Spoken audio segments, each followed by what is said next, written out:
Hello everyone, this is your sir Aditya Wadhwa and I am back with another video. और ये video काफ़ी छोटी होने वाली है क्योंकि इसके अंदर मैं सिर्फ एक टॉपिक टेकअप करना चाहता हूँ कैश फ्लो स्टेटमेंट में, जो कि बहुत इंपॉर्टेंट है और आपका ये टॉपिक कई जगह कई सारे क्वेश्चंस में आएगा।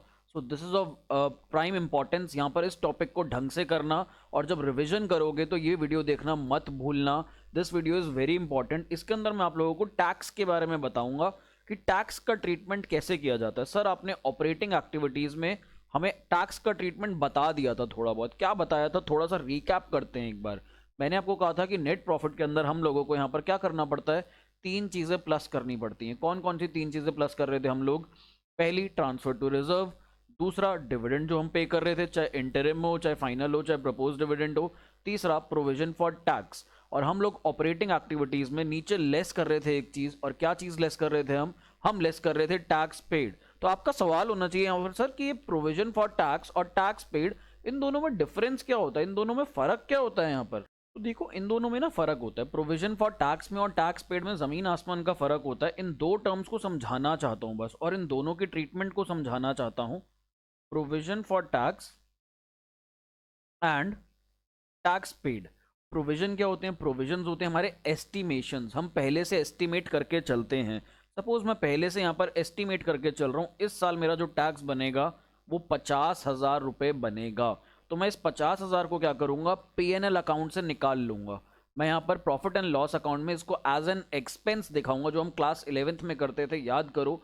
Provision for bad debts, provision for doubtful debts, तो इसको हम लोग डेबिट कर देते थे पीएनएल अकाउंट में। तो ये हमारे पास डेबिट हो जाएगा पीएनएल अकाउंट में, यानी कि ये मेरे प्रॉफिट को कम कर देगा। अब मैं यहाँ पर एक बार बनाता हूँ आप लोगों के लिए पीएनएल अकाउंट, रफली बना रहा हूँ, तो ध्यान देना थोड़ा सा। इधर जब हम लिखेंगे to profit and loss account, oh sorry, to provision for tax, to provision for tax, हमने यहाँ पर एस्टिमेट किया कि हमारा 50,000 रुपये का प्रोविजन बन जाएगा। और हमारा जो क्वेश्चन में नेट प्रॉफिट आता है निकल कर, तो नेट प्रॉफिट निकल कर आता है, सपोज वो 1,00,000 रुपये आता है। अब हम लोग इस 50,000 को क्यों ऐड बैक कर रहे थे ऑपरेटिंग एक्टिविटीज़ में? हमारा रीज़न क्या था तीनों चीज़ों को ऐड बैक करने का? वहाँ पे भी मैंने आपको बताया था कि भाई मैंने पैसा कमाया कितना। आई टोल्ड यू, मैं 1,00,000 रुपये घर कमा करके आया। मैंने अपनी मॉम को 10,000 दिए, मैंने अपने डैड को 10,000 दिए, मैंने अपने ब्रदर को 5,000 दिए। तो मेरे पास इन हैंड अब जो नेट प्रॉफिट बच रहा, मेरी सैलरी बच रही है, that is 75,000। And we were more interested in knowing कि हमने कमाया कितना। तो मैंने अपने डैड वाले 10,000 75 में वापस जोड़े, अपनी मॉम वाले 10,000 वापस जोड़े, और अपने ब्रदर वाले 5,000 वापस से जोड़े। तो मेरे को पता लग गया मैंने 1,00,000 कमाए थे। आज मेरे हाथ में, खुद सोचो, ये जो मैं एग्जाम्पल ले रहा हूँ, मेरे हाथ में 75,000 रुपीज़ पड़े हैं। कोई कहे भाई तूने कमाए कितने? मैंने कहा मेरे को नहीं पता यार मैंने कितने कमाए, मेरे हाथ में 75,000 है। कह रहे जब तेरे को सैलरी मिली थी क्या तूने कोई खर्चा किया था? मैंने कहा खर्चा तो नहीं किया, बट मैंने ना इस पैसे को डिस्ट्रीब्यूट कर दिया था। कहता कितना कितना दिया था? मैंने कहा अपनी मदर को 10,000 दिया था। तो कहता है वापस जोड़ ले ये 10,000। तो ये मदर को दिया था। कहता और क्या किया था? मैंने कहा 10,000 मैंने अपने फादर को दिए थे, मैंने फादर को जो पैसे दिए थे वो जोड़ लिए। मैंने कहा 5,000 मैंने अपने ब्रदर को दिए थे, मैंने ये भी जोड़ लिए।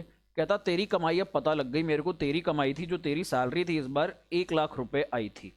मैंने कहा ठीक है भाई, बहुत बढ़िया। यही सेम अप्रोच, यही सेम तरीका हमने लगाया नेट प्रॉफिट वाले अप्रोच में। हमने कहा यहाँ पर पीएनएल अकाउंट में कितना दिख रहा है, नेट प्रॉफिट पीएनएल अकाउंट में कितना दिख रहा है।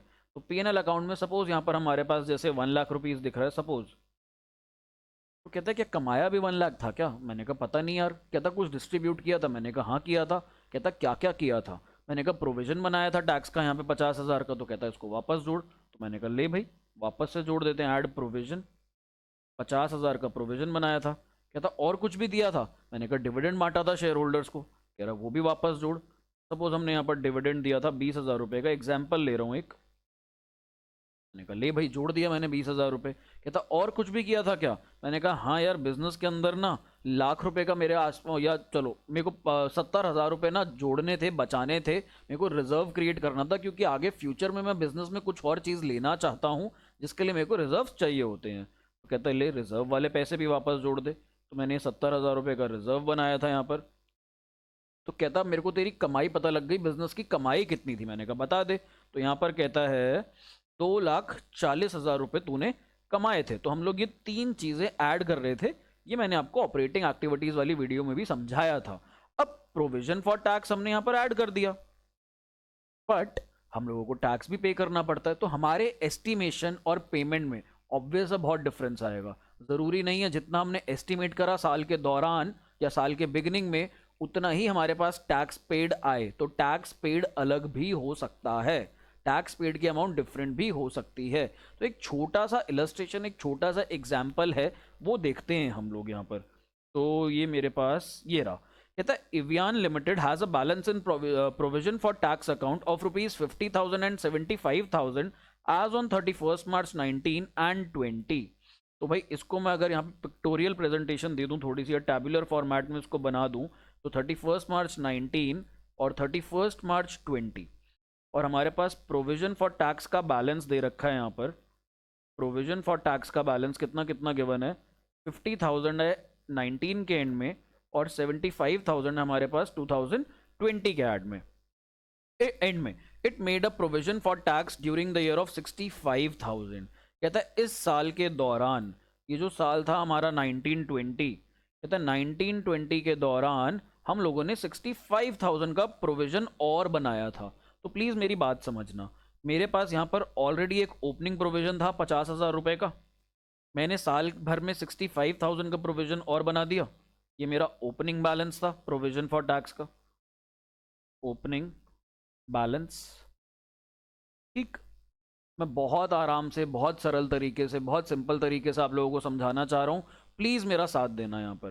तो हमने ओपनिंग बैलेंस लिया यहाँ पे 50,000 का, हमने कहा भाई साल भर में प्रोविजन फॉर टैक्स मेड, जो हमने साल भर में टैक्स बनाया मेड ड्यूरिंग द ईयर, वो हमने बनाया यहाँ पर 65,000 का। तो मैंने कहा भाई मेरे पास जो अब यहाँ पे प्रोविजन बचना चाहिए, कितना बचना चाहिए, 1,15,000 बचना चाहिए, कब, क्लोजिंग में। बट क्लोजिंग में तो मेरे पास सिर्फ और सिर्फ कितना बच रहा है, 75,000 बच रहा है, तो बाकी का पैसा कहाँ गया। अगर मेरे पास साल के शुरुआत में 50,000 था, साल के दौरान 65,000 का और बना दिया, और साल के एंड में बच रहा सिर्फ 75,000, तो यानी कि ये तो हमारा इक्वल नहीं बैठ रहा। तो यहाँ पे कुछ पैसा गायब है, कुछ पैसा मिसिंग है, वो बाकी का गायब पैसा, मिसिंग पैसा कहाँ गया। इसको एक और एग्जांपल लेता हूँ। आपने साल के शुरुआत में आपके पास 5 रजिस्टर्स पड़े हुए थे, आपने साल भर में यहाँ पर 15 रजिस्टर्स और खरीद लिए। अब आपके पास साल के एंड में बचने चाहिए 20 रजिस्टर, आपके पास बच रहे हैं 3 रजिस्टर, बाकी के रजिस्टर गए कहाँ सर, बाकी के 17 रजिस्टर हमने क्या कर लिए होंगे, यूज कर लिए होंगे।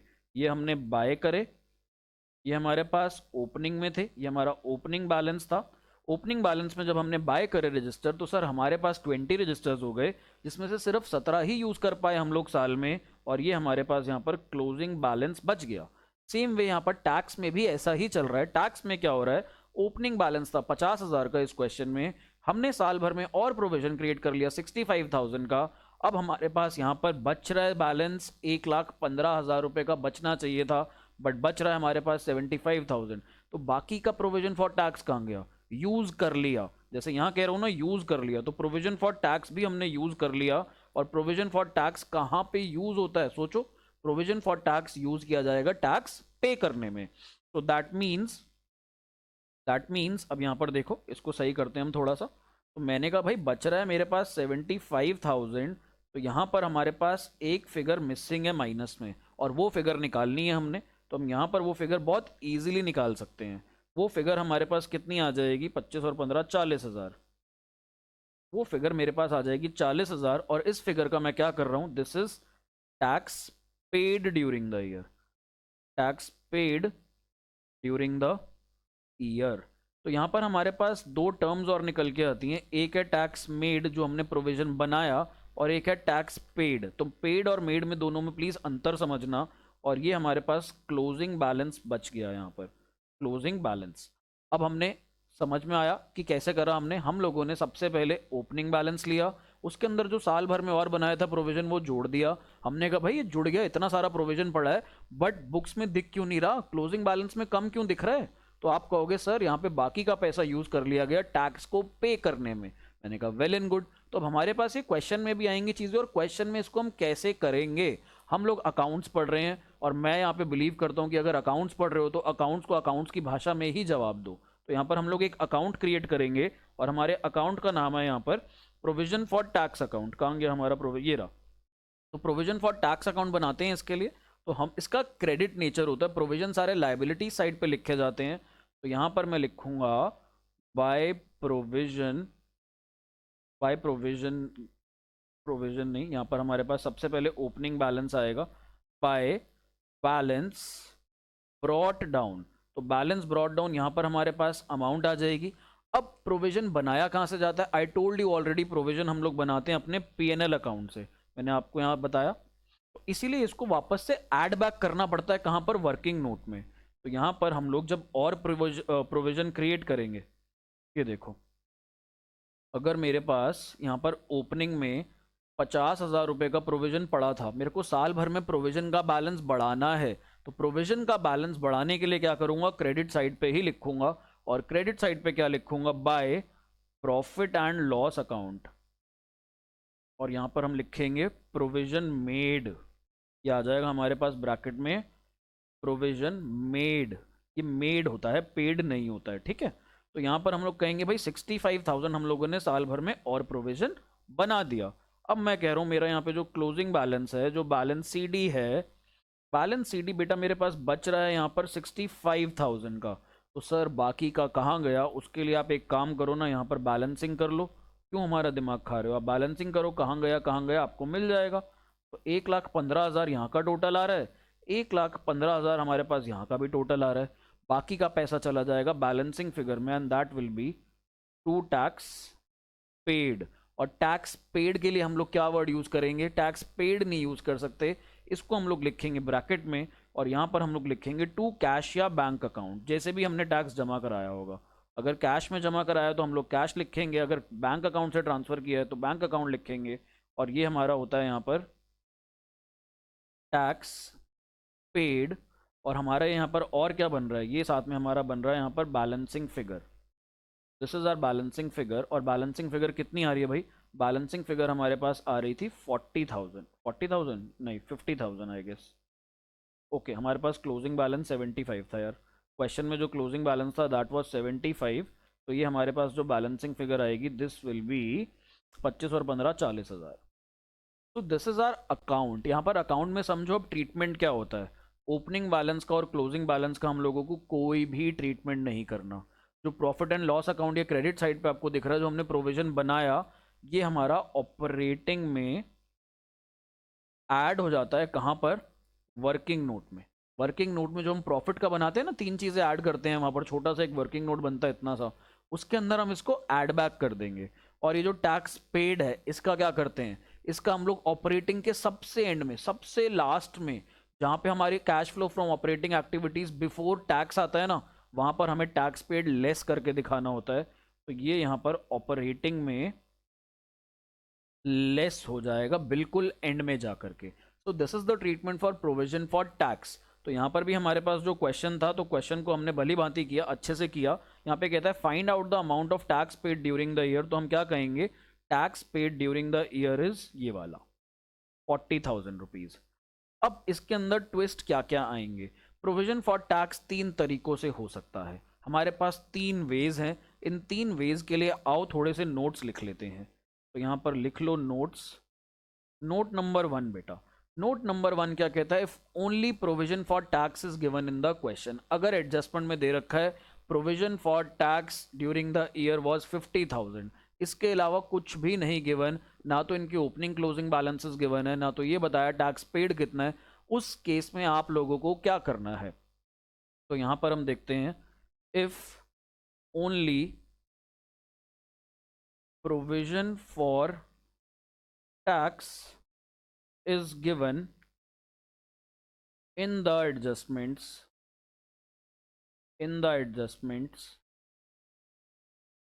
we will assume that tax paid is equal to provision for tax made during the year. Provision for tax made during the year. अगर हम लोगों के पास सिर्फ और सिर्फ नीचे एडजस्टमेंट में कहता है provision for tax made during the year was 10,000, 20,000, तो हम मान लेंगे उतना ही अमाउंट का टैक्स हमने पे भी किया होगा, जितना हमने प्रोविजन बनाया उतना ही हमने यहाँ पर पे किया। तो एक तो तरीका हमारे पास ये आ गया जहाँ पे ये ओपनिंग क्लोजिंग बैलेंस नहीं थे, टैक्स पेड टैक्स मेड कुछ भी नहीं गिवन था, सिर्फ प्रोविजन का बैलेंस गिवन था। अब आ जाते हैं, आगे बढ़ते हैं। If opening balance if opening balance and closing balance of provision for tax is given in the balance sheet,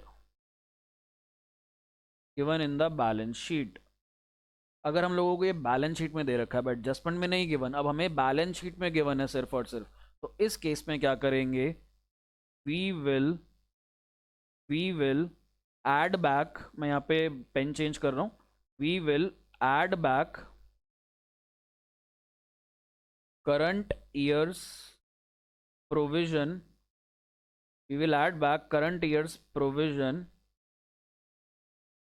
in working note in operating activities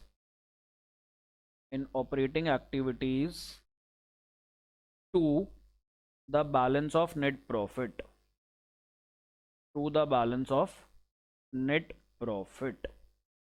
तो हम लोग क्या करेंगे, अगर हम लोगों को प्रोविजन का ओपनिंग और क्लोजिंग बैलेंस दिया हुआ है तो हम मान के चलेंगे जो करंट ईयर का क्लोजिंग बैलेंस है, करंट ईयर्स प्रोविजन, या फिर इसको यहाँ पर लिख सकते हो जो हमारे पास यहाँ पर क्लोजिंग बैलेंस है, इसके साथ ब्रैकेट में लिख देना। इसको हम लोग क्या करेंगे, इसको हम लोग प्रोविजन फॉर टैक्स मान करके चलेंगे और अपने वर्किंग नोट में जो हम नेट प्रॉफिट वाला बनाते हैं जिसमें 3 चीजें ऐड बैक करते हैं, उसमें इसको ऐड बैक कर देंगे। और प्रीवियस ईयर के ओपनिंग बैलेंस के प्रोविजन क्या करेंगे वो मैं लिखवाता हूं अब। And previous years provision and previous years या फिर ओपनिंग बैलेंस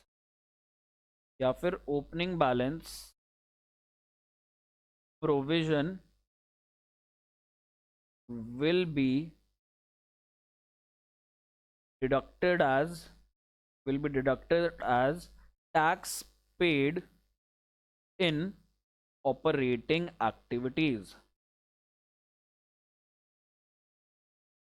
तो भाई अगर हमें सिर्फ और सिर्फ ओपनिंग बैलेंस और क्लोजिंग बैलेंस दिया है या फिर प्रीवियस ईयर का बैलेंस दिया और करंट ईयर का बैलेंस दिया है, तो मान के चलना जो प्रीवियस ईयर में हमने प्रोविजन बनाया था वो इस साल में टैक्स पेड हो जाएगा और वो माइनस हो जाएगा, और जो करंट ईयर का प्रोविजन है वो हमने करंट ईयर के प्रॉफिट्स में से बनाया था, तो ये नेट प्रॉफिट में ऐड हो जाएगा वर्किंग नोट में। सेकेंड वर्किंग नोट ये कहता है, अभी हमने बात कर ली अगर सिर्फ एडजस्टमेंट में दिया है, और दूसरे नोट में हमने बात कर ली अगर सिर्फ बैलेंस शीट में दिया है। अब बात करते हैं हम तीसरे नोट की यहां पर, और तीसरे नोट में अब आप सबको पता है कि क्या होने वाला है, if provision for tax is given in the balance sheet as well as adjustment, और साथ में कहां पर दिया है एडजस्टमेंट्स, तो उस केस में आप बेटा क्या करोगे, उस केस में आप लोग प्रोविजन फॉर टैक्स का अकाउंट बना करके आओगे और अकाउंट से आप लोग सारी वैल्यूज निकालोगे। तो अकाउंट यहाँ पर आप लोग हेडिंग डाल लो प्रोविजन फॉर टैक्स, ऊपर मैंने बनवाया भी था स्टिल दोबारा बनवा देता हूँ। तो यहाँ पर आप हेडिंग डाल लो प्रोविजन फॉर टैक्स, इधर हम लोग लिखेंगे बाय बैलेंस बी डी, इधर हम लोग लिखेंगे टू बैलेंस सी डी। ये हमारे पास बैलेंस शीट वाले ओपनिंग क्लोजिंग फिगर्स आ जाएंगे यहाँ पर। फिर हम लोग यहाँ पर लिखेंगे by profit and loss account, और यहाँ पर क्या आ जाएगा, यहाँ पर आ जाएगा provision made during the year. ये या तो आपको एडजस्टमेंट में गिवन होगा, और अगर गिवन नहीं होगा तो ये बैलेंसिंग फिगर बनेगा। तो बैलेंसिंग फिगर हमारे पास ये हमारे पास बैलेंसिंग फिगर भी बन सकता है और गिवन भी हो सकता है। सेम गोज विद यहाँ पर टू कैश या बैंक अकाउंट, ये होता है हमारे पास टैक्स पेड, तो यहाँ पर हम लोग इसको ब्रैकेट में लिखेंगे टैक्स पेड और इधर हमारे पास अमाउंट आ जाएगी, इधर भी हमारे पास अमाउंट आ जाएगी, और टैक्स पेड भी कई बार हमारा क्या बनेगा यहाँ पर, बैलेंसिंग फिगर। अब आपको यहाँ पर चार में से तीन चीज़ें गिवन होंगी, चौथा आपका बैलेंसिंग फिगर बनेगा।